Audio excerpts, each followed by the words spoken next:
going on, guys? TG or ThunderGod here. I got a pretty interesting video for you, the people, today. I got a sequel sister video to the Itachi video I did because a lot of people enjoyed what I had to say on that. And I thought I'd do the Pain video because I like talking about Pain. I like talking about Naruto. You like listening about... It's a win-win for we all walk away. And today I'll be putting each Hokage against Pain in Naruto's position, that being the Leaf Village Crater. Like and subscribe, or don't. It just is what it is. Like, I can't really control it. Not saying Santa's not pulling up to your crib if you don't, but I don't want to tell you. Let's get into the video.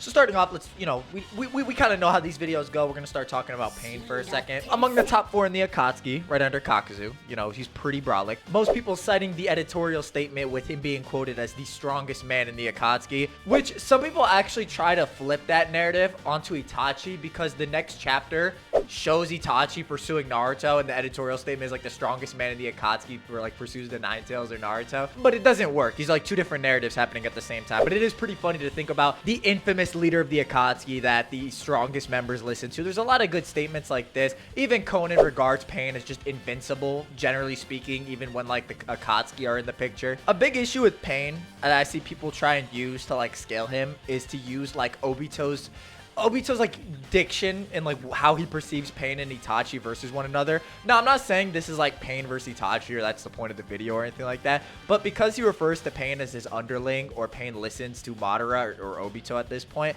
that somehow infers that Obito is just objectively stronger than Pain. Again, I'm not saying that that's not true, but I am saying that that's not intrinsically the reason that's the case. Part of the reason Pain listens to Madara is A, because they share the same goals, and B, because he actually thought Obito was Madara. This is similarly pushed with the 4th Great Ninja War, and how that war only happened because they thought Obito was Madara. Tsunade notes that. So the name Madara Uchiha is power itself. So I'm not the biggest fan of people just saying because Obito calls Pain his underling and whatnot, that just makes him objectively stronger than Pain. I think there's more to that discussion. Believe it or not, Pain versus Obito is actually a really nuanced discussion in my opinion when you get into the minutia of it all. But moving past that, a lot of Pain, on top of Pain's statements of him being invincible, never lost a battle, the strongest man, there's also an aspect of this where you have to look at the Sannin and how strong you think they are, because Pain directly bounces off of that with him acknowledging Jiraiya as a threat, Obito chastising him for having a bit of trouble with Jiraiya. So it's like, okay, if you think Jiraiya is super impressive,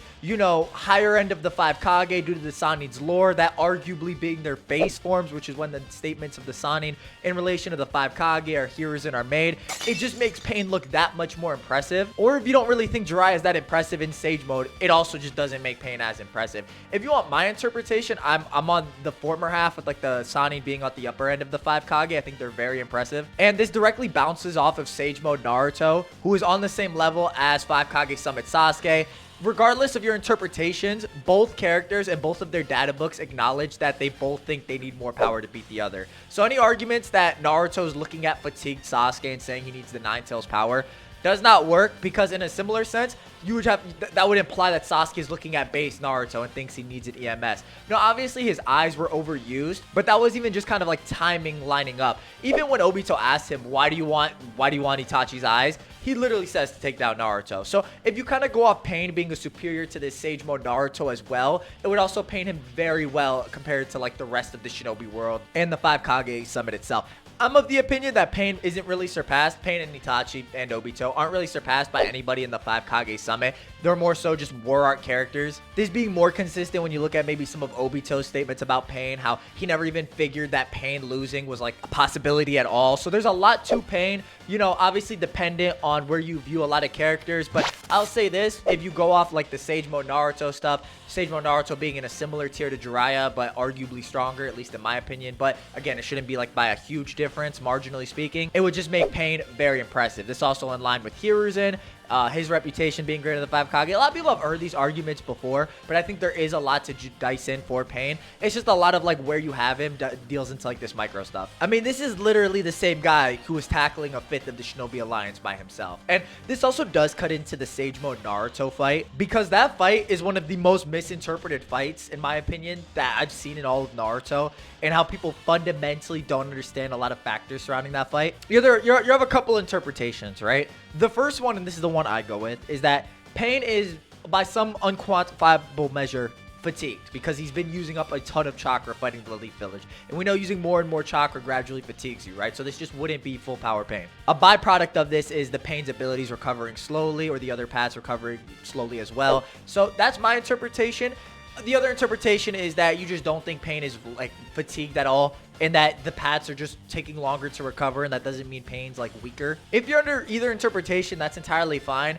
It doesn't change the fact, though, that he objectively did beat Sage Mode Naruto in that encounter. Naruto had to refill Sage Mode multiple times. And there's certain things that I want to cover in that fight that I'll talk about more when it gets into some of these matchups. But I will say, to like encapsulate my general thoughts on Pain, I think he's like above the likes of the 5 Kage Summit. Maybe you could argue the likes of like V2 Body Flicker A might be faster than him, might be a bit contentious. And by how much, again, is very debatable, and if that would even give him the W. I also think the Sannin are very impressive. I think a lot of statements about them are actually in reference to their base forms and not their Sage Mode or higher levels of power, like Tsunade's Byakugo Seal or Jiraiya's Sage Mode and Orochimaru's 8-headed Hydra form. Most, if not everybody, has not seen these abilities. So most of the Sannin statements are in reference to their base forms. And again, this would just make Pain more impressive. But I will admit, if you don't think the Sannin are that impressive, it does take away a bit from Pain. So there's a bit to that. But I think I've rambled long enough. We can get into the discussion now. I also want to make it clear for these matchups moving forward that this will be when the Diva Path is recovering. So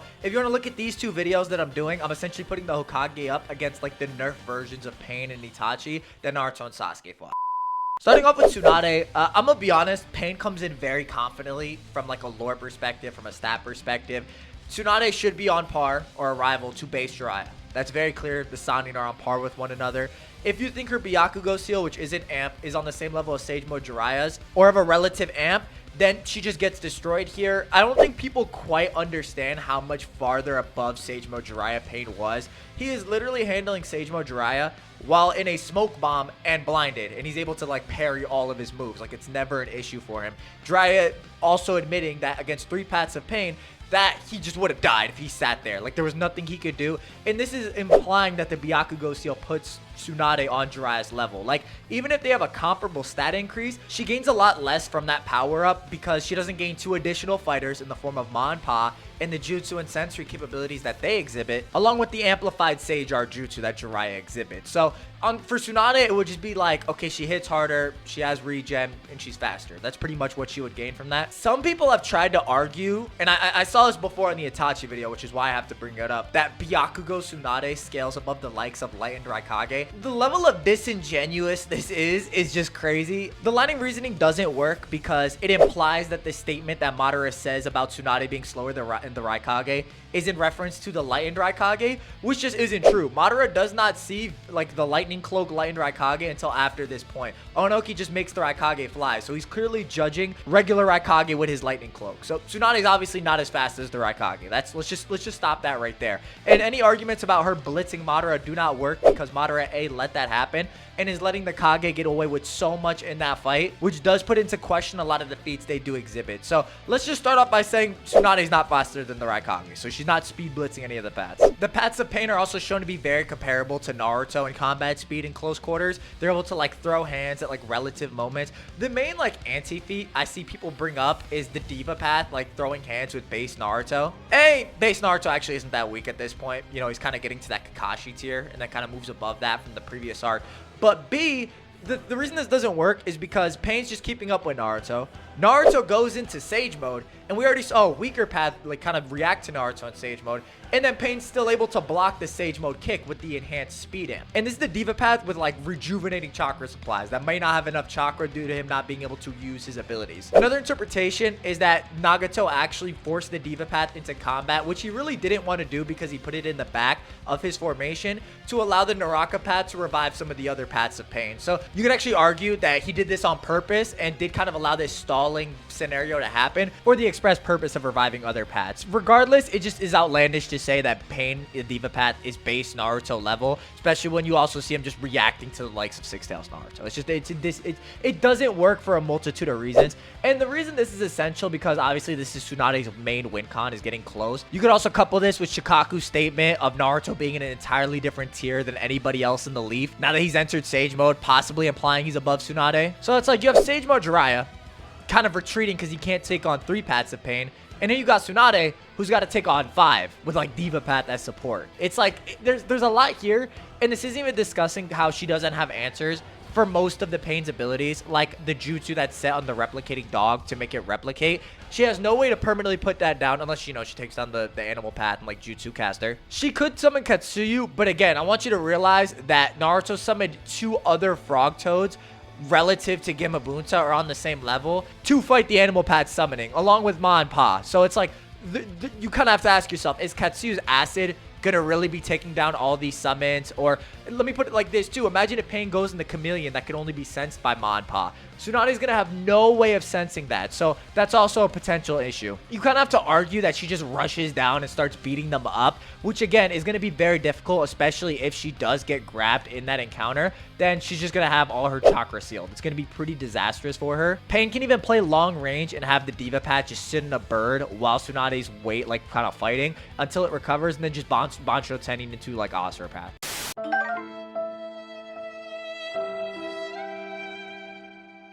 There's not too much she can do. The main issue I would see for Pain against Tsunade is kind of a similar situation with like Sage Mode Naruto, to where she actually might be too durable for Pain to actually harm her. Because Sage Mode Naruto notes actually that Pain can't even harm him while he's in Sage Mode. But again, that's not even necessary when Pain actually has the hacks to just defeat Tsunade. So if you want to say like, okay, she might be too durable due to like the nature of her like throwing all these ridiculously hard punches that are cracking Madara's rib cage, she's obviously got to be able to take the recoil of that, unless you apply otherwise off the novel stuff. Then I could maybe see a situation where like Pain's Rinnegan rods could be harder to scale against her durability. I will say they are able to pierce Sage Mode Naruto, and we do know Sage Mode Naruto just has like, he doesn't have to be conscious of his newfound durability. Like his durability just shoots up dramatically. So, and he's even able to stab his shoulder. You could argue that was intentional. I think that's fine, but I do think it is interesting to note that it is capable of piercing that Naruto. So even if you want to say she might be comparable to the Pains on some metric, which she really shouldn't be at this point in my opinion, it just would be pretty disastrous since the paths of Pain do have many win cons. And the minute the Diva Path requires, because you also have to imply that Tsunade works faster than Sage Mode Naruto, who has all this support, the fight is just going to take a pretty dramatic turn. Probably the best win con is like Diva Path into Asura Path, kind of what Naruto kind of got hit with. And again, it's not like the Asura Path is going to turn into a toad. And the Diva Path would literally neg all taijutsu that she could throw at him. So again, it's very difficult for that. And again, kind of go back to the speed aspect, she shouldn't be like a whole tier above Pain or anything like that. The best Tsunade could do is really just create giant dust clouds or like sync up with Katsuyu to like disrupt the Pain's vision. But again, like, these are only diversionary tactics that really aren't going to be... And I'm not even talking about, like, if she doesn't take out, you know, the human path, for example, if she gets Bancho Teni'd after a while into that, or if the human path does sneak up on her. Like, the thing is, right, a lot of these Pains, like, you have the human path and Asura path, both of which, if they do get close to her or can grab her, just blatantly just win. She's not going to be able to have a tug of war because Naruto was only able to do that due to have a recent experience with the Nine Tails in the fight with him. So there's just a lot Pain can do, whereas you have Tsunade, who, again, isn't a tier above, who just smashes all of them, you know? Next up, we got old Hiruzen, the one that fought Orochimaru. A lot of the things that I said for Tsunade also do persist for Hiruzen. He has a pretty low margin for error with his body at this time. He should still be above, like, that base Sannin tier. Like, unquestionably above, just due to how restricted he was mentally during his fight with Orochimaru. But by how much, it's hard to say. And again, even with his reputation above the 5 Kage, even if you go off the War Arc feats, right? That would literally be his peak. And even then, he's not going to be replicating what he did against the Guru Buddha statue. He's not going to be making 5 shadow clones and doing 5 large nature releases. A, from a speed perspective, that would just not be fast enough to take down the likes of Pain at this point or blitz the Asura path. And B, from a chakra reserves perspective, Hiruzen does not have the reserves to pull that off. Again, even making shadow clones is extremely risky for him. So you have to ask yourself, his margin for error is so low that is he really going to be able to like take on all these factors even with Enma? Like all the things I mentioned before, like all of Pain's summons and all the everything surrounding that, there's a lot to it, and we know he's unquantifiably above the base Sannin tier. We just don't know by how much. Like, he's obviously not going to go and swing Enma and just slap all the Pains away. There's going to be a lot, like a bit too much for him to deal with in this specific situation. And he does have such a vast arsenal, but it's like, what in his arsenal is really going to allow him to overtake Pain at this point? You know what I'm saying? Like, all this array of jutsu, it's not going to be too much. Like, it's not like Kakashi was busting out every other jutsu to take on the likes of Pain, because a lot of it really doesn't work. Granted, that was the diva path, but again, right, even if I was super generous with like Hiruzen's lore, right, and said that he was just dropping paths of Pain in a similar capacity to Sage Mode Naruto, which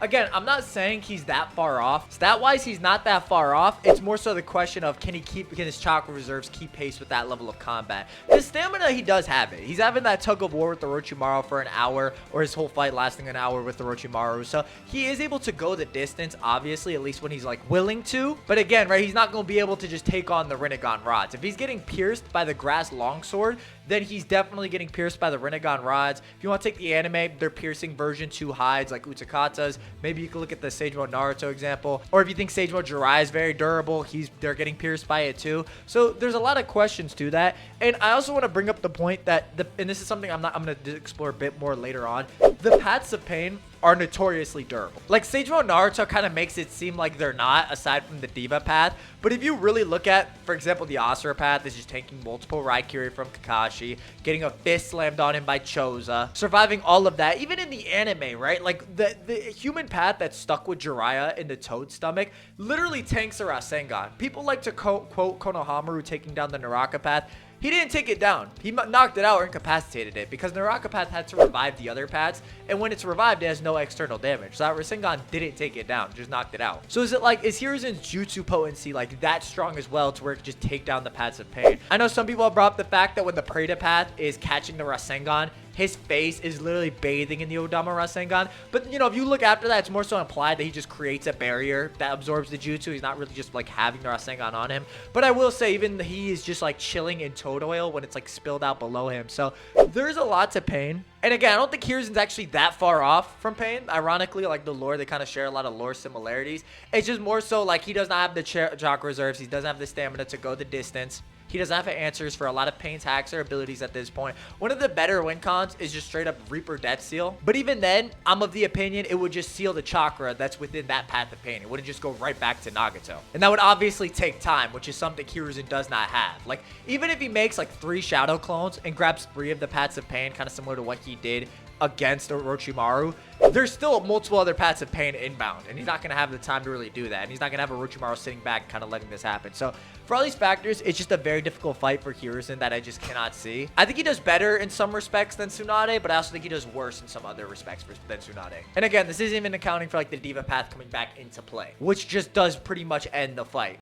I'm 17 minutes into this recording, and I realized when I was like talking about the Preta path, I said the Asura path. So there was probably a counter on screen for that. But yeah, that's I didn't mean that for all the YouTube comments. Yeah, anyway. Okay, get it. Next up, we have Danzo. Danzo's pretty simple to tackle based on like the Sage Mode Naruto and 5 Kage Summit Sasuke example. Again, if you do have problems with that or don't think like Naruto knows how strong Sasuke is, he literally senses Sasuke Susanoo in Sage Mode and like is able to feel his chakra arrow speed, which is faster than Sasuke himself. Even if you argue that's fatigued Sasuke, he's actually still weirdly getting stronger because his hate's boiling as well. So there's a little bit of contradiction there, but the Susanoo that he does display against Kakashi should be at the same level or a degree relative to the one that he displays against Danzo. Even with the lower chakra supply, he can choose to use more of it to replicate the same technique. And you'd have to kind of argue that the Susanoo itself was like unquantifiably weaker.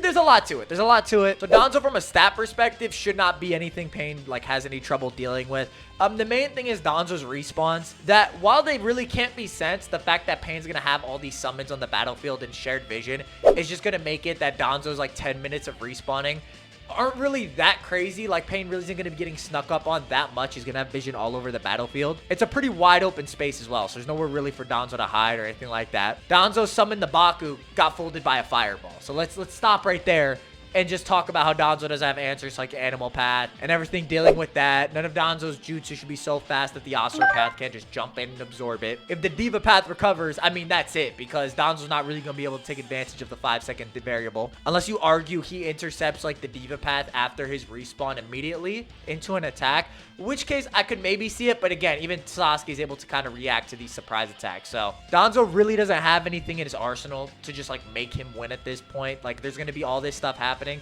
on top of him not having that distinct stat advantage. And I do think Danzo is very impressive. Like, he's very relative to that 5 Kage Summit Sasuke that's fighting him. There's just more implications that Pain would be above that, off of relatively stronger characters. Obito also noting that Sasuke is nowhere near as strong as Nagato pre-Kage Summit, along with it being stated he's not on Sage Mode Naruto's level. So him during the 5 Kage Summit is more so him him growing to reach that Sage Mode Naruto's level. Danzo's constant respawning really isn't going to amount to anything.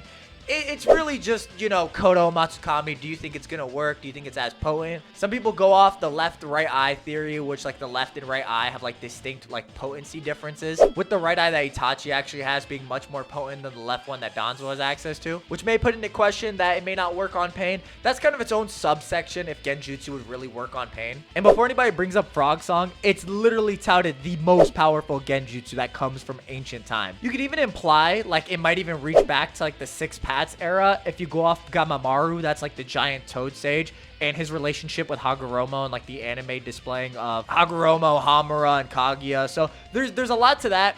You could imply that, but it just does say ancient times. But considering that Tsukuyomi was introduced at this point, and this is touted as the most powerful Genjutsu, it's a pretty impressive statement. In my opinion, too, this almost doesn't even work because he would just unconsciously like negotiate with Pain to not attack the leaf. And then you would have Conan, who is actually next to the real Nagato, be like, bro, what are you talking about? Like, we have to attack the leaf. He's like, oh, shit, you're right. And it would move from there in a similar capacity to, like, Mifune in the 5 Kage Summit, where he was kind of reminded, like, yo, what are you doing, bro? What's going on? So even then, like, I think you can make an in-canon argument that Kodo doesn't even just inherently give Danzo a win here. I don't want to get into the visual dojutsu versus the Rinnegan discussion because I'm saving that for a future video. But I will say, if you think it works, even then, that doesn't guarantee a win con. So, yeah, Danzo really shouldn't pass this example. His stats, his arsenal, nothing really, you know, on top of, again, not having answers for a lot of what Pain offers, so he really shouldn't just be overwhelming Pain in any capacity. Next up, we have Minato. Now, my thing with Minato is, like, talking about Minato scaling sometimes is like having a stomach ache when you're on the toilet and you start losing, like, layers of clothes. You know what I'm talking about? So, you start with Minato's, like, let's say AP, you know, the socks come off. Then you get to speed and your shirt comes off. It's a process. It's a process that sometimes I don't enjoy. Now, I'll start with saying this.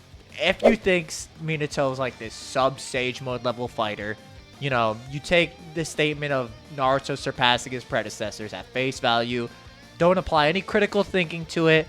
This needs to stop now. He loses. You know, I'll start off by saying that. I don't agree with this interpretation, but I'll at least address it. So, hey, there you go. Now, if you look at Minato's lore, the statements around him, and the implication that the power, you know, that being Naruto mastering Kurama's chakra, or KCM2, being kind of the level that Minato foresaw Naruto needing to reach to take on the likes of Obito, that would also put Minato pretty confidently above Pain, at least in speed. I actually talk about Minato a bit in depth in my Itachi video, so I definitely recommend checking that out because I'm not going to repeat a lot of the thoughts I will say here, but I'll make this clear. It's really not that difficult to prove that Minato is faster than Pain. There's a lot of different avenues you could go. Maybe you want to look at his body flicker, him using that in combat against Obito in close quarters, and him being able to arrive to the battlefield first. There's a lot of semantics to that, but that is one interpretation that I've heard, with FTG surpassing body flicker in pretty much every way conceivable. Even if you said that, you know, you go off KCM1 interpretation, you look at the Naruto not having inferior speed to the Yellow Flash, again,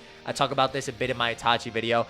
This is generally considered a higher speed tier than what Pain was kind of dealing with. You could actually make a case that Pain might be KCM1 level if you go off the interpretation that full power Pain would be above the likes of gray-haired Nagato. But again, this isn't even full powered Pain, so I wouldn't even be comfortable like making that leap at this point. He's just used up too much chakra and has too many restrictions to just like make that blanket statement at this point. If it was full power Pain, I would go down this route and maybe make it a conversation, but because it's not, I don't think we really need to necessarily address it. So there's a couple different avenues for Minato. I'll say this about Minato. Minato suffers actually from a kind of a similar issue that some of the other Kage suffer from. And like Danzo, for example, suffers from the same thing.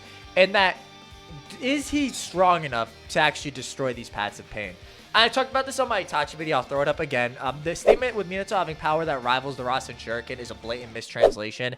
There's a lot of filler in that statement that has been added in by Viz. the fourth Hokage or Minato are not even in the statement. Like, they're not even mentioned. This is just added by Viz. And now, if you do want to take the localized version, then you can run with that statement, and you could say Minato's Rasengan is hard and hidden enough to just take down the paths of pain. I think that's perfectly fine. If you don't, I will say the Minato one-shot, I think, does paint a pretty compelling picture, with Minato kind of clashing with a small portion of his chakra to an incomplete full QB Bijou Bomb. It's a little weird to use, but this is a complete Ninetales Bijou Bomb. And I've said this before, but Minato actually did have to win that encounter, or else Kushina would have started rampaging and the Ninetales would have controlled her body. So Minato actually did have to win there, or at least stall, like, you know, tie out the Ninetales, which would present some issues if you interpret that as being greater than like the mini beams that Six Tails Naruto is shooting at Pain, at least in the anime. If you want a 1-to-1, actually, Pain actually does use Universal Pull on a rock while Naruto's charging up a Tail Beast Bomb, and it still does pretty significant damage to Pain. So you would really just have to say, at the bare minimum, that the larger variant from a full QB that Minato is kind of able to counteract is somewhat on a similar tier to this Naruto's Rasengan. This being the Diva path that is notoriously more durable and stronger than the other path. So I actually think you could make a case the one-shot kind of does allow Minato's Rasengan to do pretty significant damage to these other paths of pain, in which case you kind of just have Minato teleporting all over the battlefield, not really having to deal with like even the strongest path, the Diva path, really being there at the initial engagement. Minato can also summon Toads, at least one of them, Gamabunta, in a similar capacity to Naruto to also aid him. And I mean, a good way of looking at this is that Minato quite literally watches Pain versus Naruto and says, yeah, Naruto, you're gonna need more power to fight the guy I fought. That's the most simple interpretation of it. If you take a more conservative approach to Minato, I think you can still make a pretty decent case if you go off KCM1 Naruto and how KCM1 Naruto's body flicker is what's constantly compared to Minato, and that actually outpacing the fourth Raikage. You could actually still make a case this might be faster than the likes of Pain. So it's not that crazy to say Minato's faster than Pain. It's more so like, how are we looking at Minato in this direct situation? The summons and all of these innate things wouldn't make too much of a difference, again, because Minato would just be darting around the battlefield. There wouldn't really be too much of a like in canon, in general, Minato's gonna do what he does in character and just throw kunai all over the battlefield and start marking different like places on the battlefield, maybe even marking the paths of pain. Like, there's a lot of cool scenarios you could see, like Minato marking one of the down paths of pain if he notices Naraka Path reviving them, and then just like teleporting when the Naraka Path tries to revive. Like, it's very unlikely that the Preta Path or Cuban Path really get a situation where they're able to grab Minato again, because there's that pretty clear speed disparity in most interpretations. Again, not, you know, sub-Sage Mode 1, sure, you guys got that. In this situation, though, I don't think Minato's going to use Sage Mode. He just admits it's bad. If you want an example on why it's bad, I mean, he doesn't use it during the Ninetales attack, right? He notes it takes too long to charge it up. Most people who say it doesn't aren't thinking about the fact that he literally is charging it off panel. We don't know how long it took to charge it. It doesn't last long. If you want to make a case that maybe he like has the opportunity to stall, charge it, and then goes in to attack one of the paths of pain for like a quick burst, if he needs more potency to his jutsu and he sees that they're durable, I think that's fine. If he wants to make his Rasengan stronger, I think that's acceptable. But in most cases, Minato should have a pretty good time in this situation, especially since the most threatening path isn't really active. And Minato's just going to be hitting way faster than Naruto is. He's not going to be taking time to recharge. I cannot make this clear. My Itachi video talks about Minato, because this is like, I'm under a couple interpretations that Hokage Minato is greater than the Jonin Minato that fought the fourth Raikage. So again, if you want more like in-depth Minato stuff and like my opinions on him, check that out. But general consensus, looking at most interpretations, Minato should be too fast. Even though the paths of pains are notorious for like tanking Rasengans and stuff like that, they aren't taking Naruto's, and I think Minato should be comparable to that. None of Pain's abilities are that threatening again, and the one that is, even if the Diva path does recover, we do see that you can initiate jutsu or like move while getting pulled in. We see Kakashi throw a chain, a sickle, and like grab on it. So again, you just have to argue like Minato teleports or initiates the FTG as he's getting pulled in. And then all be all for Pain is Chibaku Tensei, which again, you could make the case that Minato just teleports to kunai on the rocks, but if he does get pulled in, I mean, yeah. So there's not too much there, and nor did Pain has to get heavily pressured, and the Diva path has to be the last one alive for that to kind of go down that road. So, you know, that's my 2 cents. But I generally think against this fatigued version of Pain, you kind of have to discuss Minato's like Rasengan and how hard hitting it is, because I think Pain's durability is very strong. I do think he would be able to break the paths of Pain down, at least most of them. But yeah, we don't need to beat on a dead horse. I think I've made myself quite clear. And if you also like want a little like 1-to-1 on like Minato compared to like this Sanin stay, or maybe like the Sanin compared to like, you know, Pain, we also know that literally as far back as part 1, the Orochimaru would have never tried to, like, Anko has like a mini debate with Hiruzen that if Minato is alive, Orochimaru would never have tried what he did on the Leaf, with Hiruzen even doubting his own ability to take on Minato. So there's a lot of avenues to say that like Minato would be on this higher cliffing than like the Sannin plus tier. Next up we have Tobirama. Tobirama is also pretty interesting to talk about. I feel like Tobirama low-key is easier in some regards to like discuss than Minato, because a lot of his feats are more blatant, you know, good relativistic feat to Jubito.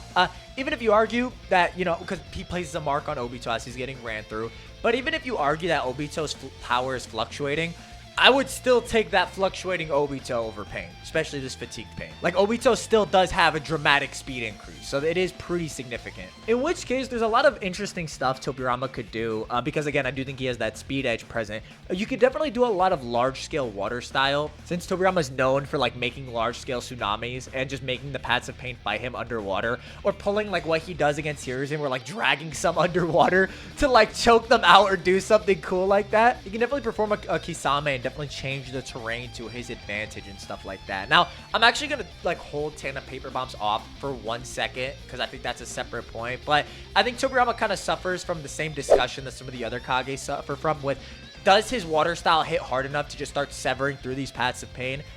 It's difficult. It's difficult. It's not exactly clear. His water style doesn't have the best feats. It's very impressive, right? I'm not saying it's not, and I don't like to talk about it like this. I'm just saying cutting the god trees does not mean he's going to cut through pain, like, inherently. I think you can make some inferences off of, like, his water drill from the anniversary guide. He obviously isn't getting his amp that makes him stronger than Uchiha multiple times over from the 14th anniversary guide in Portugal. So I think the way this goes is that, like, if the Preda Path does start absorbing, like, his water style, and he does see this, he's like, okay, like, and again, I'll put it like this: if Kakashi can throw a sickle and chain as he's getting pulled in, I feel like Tobirama, just due to being faster, can mark a kunai and throw it as he's getting pulled in by the Diva Pad. And that's when the Diva Pad is present. So imagine him with like a kunai ready at all times where he just performs some slick maneuvers. Like, obviously the paths of pain aren't Sage Mode moderate level. Like Sage Mode Rinnegan moderate level and Taijutsu is clearly not. Clearly not. That'd be illogical. Now, Tandem Paper Bombs are interesting because they're predicated on a couple things. One, Tobirama has to summon Edo Tensei. You know, he maybe, you say dust release, he could do it manually. I'm not doing that. I'm not saying that. We're not going to go with that interpretation. It's not supported. He has to summon Edo Tensei. Now, I talked about this with a couple people in the comments of the last video because some people actually had some interesting interpretations. Some people were arguing that, and this is kind of interesting, that Tobirama actually just teleports explosion itself as it goes off into the center of the paths of pain, which I think is very likely. I think there's a lot to do with that, especially if he has like a mark in there. But again, right, you do have to kind of imply that Tobirama gets close enough to place a mark on one of them. But again, it's kind of similar to Minato, where if he does, then he just kind of gets free reign when the Naraka path tries to go over. So he could actually teleport one of his Edo Tensei as they're going off. I don't like the idea that you argue that Tobirama's Edo Tensei run in by themselves and blow up, because we have no idea how strong they'd be. We have no idea the level the Edo Tensei fighters would be, so kind of making that argument, it's not as solid. On top of the fact that the Rinnegan rods can neg the Edo Tensei fighters themselves, along with the fact that we don't know how many Tobirama could summon. Should be at least 2 implied off his dialogue from Orochimaru. So if you kind of go off that, yeah, he kind of has 2 bombs that he can teleport in between. It's just kind of setting that up. But when you get into the fact that he also has like shadow clones, like relative, obviously not as strong as him, but he can also like reinforce himself and just like add to that. I mean, this is the same dude who grabbed the Bijou Bomb that Kyuubi Minato was about to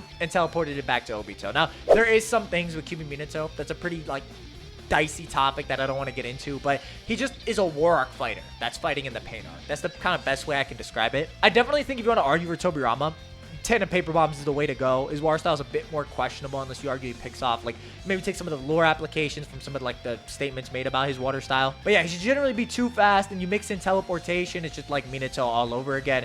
In which case, the fact that the Diva Path is not even present, Tobirama's going to have free reign. He could, again, and the flooding point makes like a lot of sense when we start getting into the fact that a lot of these summons are going to get summoned, and then he's going to start flooding the area. Like, this battlefield's going to get covered in water, and he's just going to start wilding out. It's going to be kind of cool to see. He's going to have some shadow clones and whatnot. There's going to be a lot of neat stuff. And this isn't even talking about, like, if he marks his shadow clones, or, like, for, like, Minato could do something similar where he marks his shadow clones and just, like, teleports to them. And it's like, there's all this niche, cool stuff they can do inherently because of FTG. And the fact that, like, Tobirama has this in, like, a pretty vast arsenal does paint him a pretty good light. And this way to drop, like, a literal nuke on a deity gate that tanked the 10 Tails Beast Bomb. It's pretty clear that's the win con here. I will say if Chibaku Tensei does appear, again, you could argue same thing with Minato. Either you argue he teleports out or doesn't.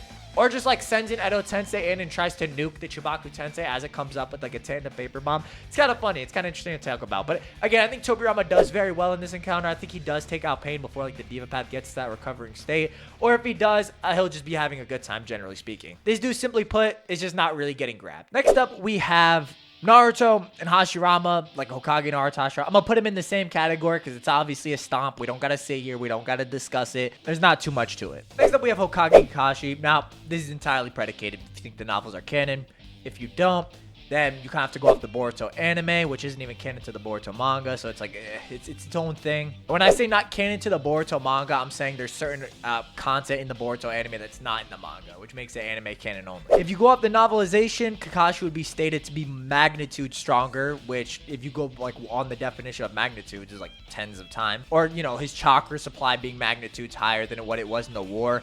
And you consider that he's stronger than his war arc self, consistently competing with the likes of Minato, KCM2 Naruto, Obito, Madara. It's just all this stuff. So when you kind of put that into perspective, that would just like put him a tier above whatever Pain could really handle. He would just be like way too strong, way too fast. He would use purple lightning and just finish him off. Even then, Hokage Kakashi does have a lot of nuance to him in the novel. He also creates like a giant mud wall that he was able to maintain for hours on end. So you can even argue like he just disperses the paths and like makes mud walls to like intercept them. But again, it's just stats would be too high. If you want to go off the anime, I mean, he has a short showing with Kashi and Kojin that a lot of people don't like to use because it's against the Shadow Clone. He does make Kashi and Kojin like fail his objective, which was to obtain a scroll, which Kakashi actually does prevent him from doing.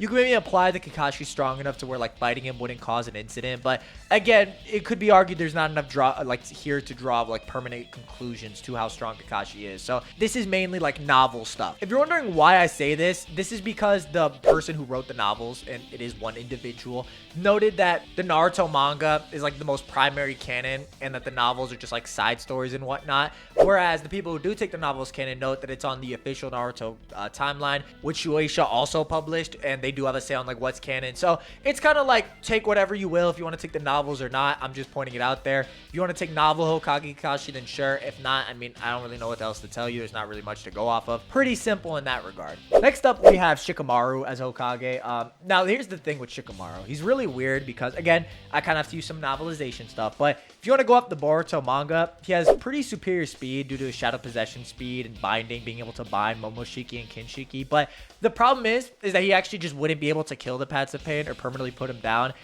This being more prevalent, as everybody likes to use the example in the Shikamaru novel, where he binds the 5 Kage, which is only a binding feat, because right after this, he like reprimands himself for doing it and tries to bind a tree and can't even break it. And then he's like, dude, if I, like, the Kage could have folded me. Like, he has a discussion with himself about what would have happened if they actually did kind of call him out or, like, try and, like, fight back against it. So the fact that he can't even destroy a tree makes, like, the whole 5 Kage feat kind of useless.